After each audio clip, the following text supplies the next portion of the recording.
Hello दोस्तों, मैं आपका दोस्त जयश्यान एक बार फिर मैं आपका स्वागत करता हूं अपने यूट्यूब चैनल जयश्यान एजुकेशन वर्ल्ड पर। और मैं आज आपको पढ़ाने वाला हूं एक नया टॉपिक जिसका नाम है future perfect continuous tense. Future perfect continuous tense होता क्या है, जैसे कि आप स्क्रीन पर देख पा रहे हैं, मैंने कुछ एग्जाम्पल यानी कुछ सेंटेंसेस दिए हैं।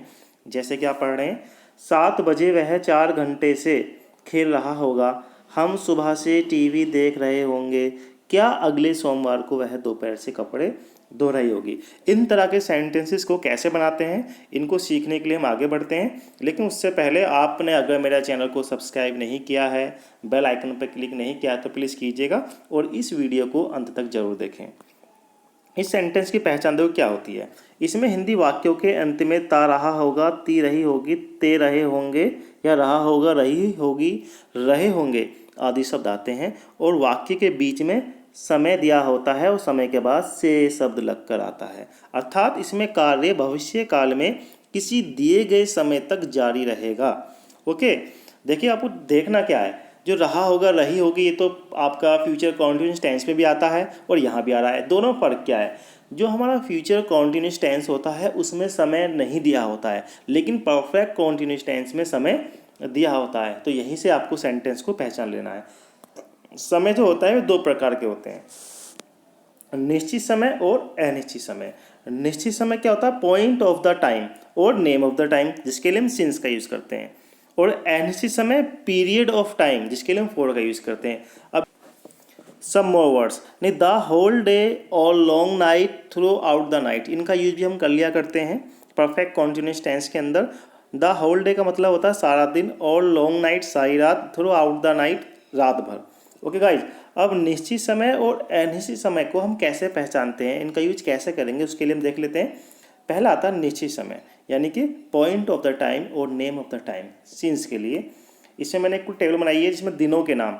अब एक बात समझिएगा, जो निश्चित समय होता है ना, उसको नाम से जानते हैं, यानी जब हमें किसी समय का नाम दिया होगा तो वो निश्चित समय होगा। जैसे कि देखिएगा, दिनों के नाम सोमवार, मंगल, बुधवार। साल का नाम 2018, 2019, 2020। महीनों के नाम जनवरी, फरवरी, मार्च, अप्रैल, मई, जून। ठीक है। समय का नाम 2 बजे, 3 बजे, कल, दोपहर, सुबह, शाम, या फिर बचपन, बुढ़ापा, जवानी। ओके। त्योहारों के नाम Deepawali, Rakshabandhan, Holi, Republic Day. Okay. मौसम का नाम गर्मी से, सर्दी से, पतझड़ से। तो ये सब क्या नाम दिया है हमने पर्टिकुलर समय को, तो हम इनके लिए सिंस का यूज़ करते हैं। जैसे कि since Monday, since Tuesday, since January, since 2018, since 2 o'clock, since childhood, since Deepawali, since Holi. गर्मी से सिंस समर, सर्दी से सिंस विंटर। ओके। इसके अलावा हम पर्टिकुलर डेट लिख सकते हैं, ठीक है ना, सिंस 1st of December, या फिर पर्टिकुलर मंथ और ईयर लिख सकते हैं, सिंस जनवरी 2020। यानी कि नाम एक पॉइंट होना चाहिए जिससे पता लगे टाइम निश्चित है। ओके गाइस, अब आते हैं अनिश्चित समय की तरफ। जो हमारे अनिश्चित समय यानी कि पीरियड ऑफ टाइम, जिसके लिए हम फॉर का यूज़ करते हैं, वो क्या होता है, वहाँ संख्या का यूज़ करते हैं। पीछे हमने निश्चित समय के लिए दिनों के नाम, महीनों के नाम यानी नाम यूज़ किए थे, यहाँ पर हम संख्या यूज़ करेंगे। जैसे कि दिनों की संख्या 4 दिन से, 5 दिन से, 6 दिन से, यानी कि for 4 days, for 3 days, for 5 days। साल की संख्या 2 साल से, 3 साल से, 4 साल से, for 4 years, for 5 years, for 2 years। महीनों की संख्या 5 महीने से, फॉर 5 months, 2 महीने से, for 2 months, for 3 months। Okay. समय की संख्या 3 घंटे से, 4 घंटे से। त्योहारों की संख्या पिछली 4 दिवालियों से। इस तरह के टाइम आपको देखने को मिलेंगे जिसके लिए हम फॉर का यूज़ करते हैं। इसके अलावा कुछ वर्ड्स देखिएगा, फॉर सम टाइम यानी कि थोड़ी देर से, फॉर अ लॉन्ग टाइम बहुत देर से, फॉर अ मोमेंट कुछ पल से, फॉर फ्यू मंथ्स कुछ महीनों से, फॉर आवर्स घंटों से। अब आती है इसकी हेल्पिंग वर्ब यानी सहायक क्रिया, विल हैव बीन और shall have been. Will have been और शैल हैव बीन का यूज़ कहाँ कहाँ करते हैं देख लेते हैं। फर्स्ट पर्सन आई और वी के साथ हम शैल हैव बीन का यूज़ करेंगे। किसका यूज़ करेंगे, शैल हैव बीन। और rest of the all subjects के साथ हम विल हैव बीन का यूज़ करेंगे। मतलब second person you, third person he, she, they, it, या फिर अदर सब्जेक्ट्स के साथ हम helping verb will have been का प्रयोग करते हैं। ओके गाइज, अब चलते हैं आगे।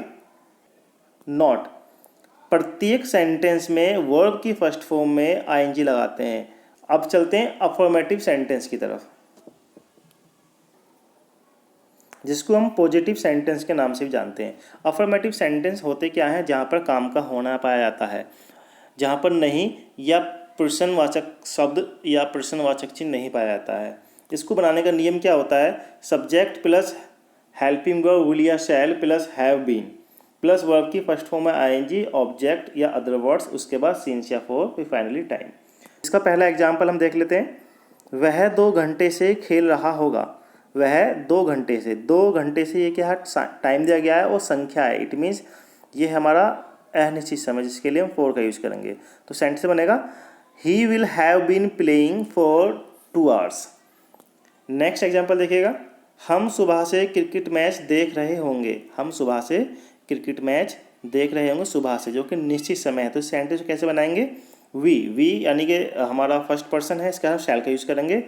We shall have been watching cricket match since morning. Okay guys, next example देखते हैं। मेरा परिवार 10 साल से इस घर में रह रहा होगा।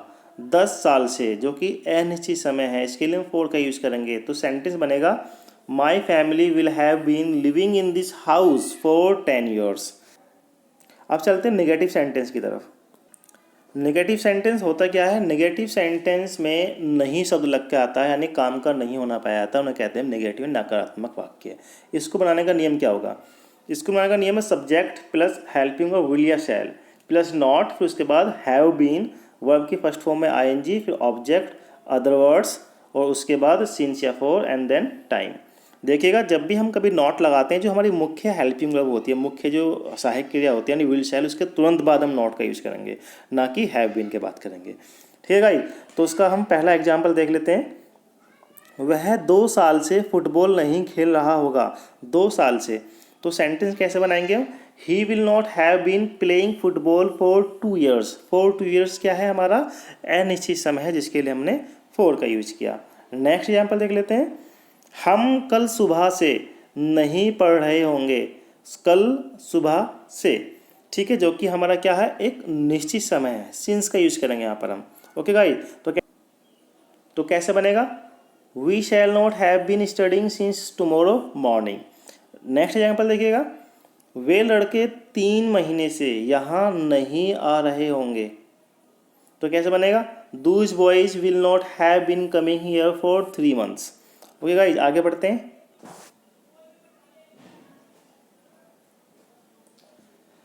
Interrogative yes no type sentence. Interrogative yes no type sentence की पहचान, इसमें हिंदी वाक्यों के शुरू में क्या शब्द लगकर आता है और क्या क्या अंग्रेजी वर्ड नहीं, बल्कि सेंटेंस के शुरू में सब्जेक्ट के अनुसार हेल्पिंग वर्ब लगाते हैं। इसको बनाने का नियम होता है विल या शैल, यानी हेल्पिंग वर्ब को शुरू में रखेंगे, उसके बाद सब्जेक्ट, फिर नॉट अगर सेंटेंस नेगेटिव है तो इंटरोगेटिव, उसके बाद हैव बीन प्लस वर्ब की फर्स्ट फॉर्म है ING and object, other words, उसके बाद सिंस या फॉर, देन टाइम, टाइम के बाद क्वेश्चन मार्क। इसको बनाने का पहला एग्जाम्पल, क्या धोबी सुबह से कपड़े धो रहा होगा। सुबह से कपड़े धो रहा होगा, तो धोबी हमारा थर्ड पर्सन, इसके लिए विल का यूज करेंगे। तो सेंटेंस बनेगा will the washer man have been washing the cloth since morning. Since morning जो कि निश्चित समय है। नेक्स्ट एग्जाम्पल देखते हैं, क्या हम 3 घंटे से पतंग उड़ा रहे होंगे। यहाँ 3 घंटे से, जो कि अनिश्चित समय है, इसके लिए हम फॉर का यूज़ करेंगे। सब्जेक्ट हमारा वी, जो कि फर्स्ट पर्सन है, इसके लिए हम हेल्पिंग और शैल का यूज़ करेंगे। तो सेंटेंस बनेगा shall we have been flying the kite for 3 hours. Okay guys, next example देखते हैं, क्या अध्यापक साहब 3 महीने से कक्षा में नहीं पढ़ा रहे होंगे। 3 महीने से, तो सेंटेंस बनेगा will the teacher not have been teaching in the classroom for 3 months. आगे चलते हैं इंटेरोगेटिव WH टाइप सेंटेंसेस की तरफ। WH टाइप सेंटेंसेस की पहचान क्या होती है? इसमें हिंदी वाक्य के बीच में प्रश्नवाचक शब्द जैसे कब, कौन, कहाँ, कैसे आदि लगकर आते हैं और इनकी अंग्रेजी सेंटेंस के शुरू में लगाते हैं। इसको बनाने का रूल क्या होगा? पहले हम लिखेंगे क्वेश्चन वर्ड, उसके बाद हेल्पिंग वर्ब, विल या शैल, फिर सब्जेक्ट, फिर नॉट अगर इंटेरोगेटिव नेगेटिव है तो, फिर उसके बाद हैव बीन प्लस वर्ब की फर्स्ट फॉर्म में आईएनजी, ऑब्जेक्ट, ऑब्जेक्ट के बाद अदर वर्ड्स अगर आते हैं तो, फिर sincere for plus time and last में क्वेश्चन मार्क। पहला एग्जाम्पल देखते हैं। तुम इतने दिनों से इस छोटे कमरे में कैसे रह रहे होगे। तुम इतने दिनों से इस छोटे कमरे में कैसे रह रहे होगे, इतने दिनों से, ये क्या हमारा टाइम है जो कि अनिश्चित है। ठीक है, तो सेंटेंस कैसे बनेगा, how will you have been living in this small room for long days. Next example, वह 10 बजे से किसे ढूंढ रही होगी। 10 बजे से निश्चित समय, किसे, क्वेश्चन वर्ड जिसके अंग्रेजी में स्टार्टिंग में लिखेंगे। whom will she have been searching since 10 o'clock। Next example देखिएगा, माली सुबह से पौधों को पानी क्यों नहीं दे रहा होगा। क्यों नहीं दे रहा होगा, क्यों, क्वेश्चन वर्ड, सुबह से समय जो कि निश्चित है। तो सेंटेंस कैसे बनेगा, why will the gardener not have been watering the plants since morning. Okay guys, WH type sentence भी खत्म। अब आगे देखते हैं कुछ इंपॉर्टेंट सेंटेंस जो मैंने यहाँ पे दिए हुए हैं। ओके, पहला जो इंपॉर्टेंट सेंटेंस है देखिए क्या है वो, इस वर्ष के अंत तक मैं 7 साल से इस स्कूल में अंग्रेजी पढ़ा रहा हूँगा। 7 साल से ये समय दिया हुआ है, और एक समय और दिया है इसमें, इस वर्ष के अंत तक, यानी कि टाइम लिमिट भी दे दी है। तो कंपटीशन अंग्रेजी के हिसाब से ये दोनों समय का फ्यूचर परफेक्ट कॉन्टिन्यूस में आना बहुत ज़रूरी है। ओके गाइज, अब इस सेंटेंस को हम शुद्ध भाषा में यानी कि अपनी लैंग्वेज में कैसे लिखेंगे, यानी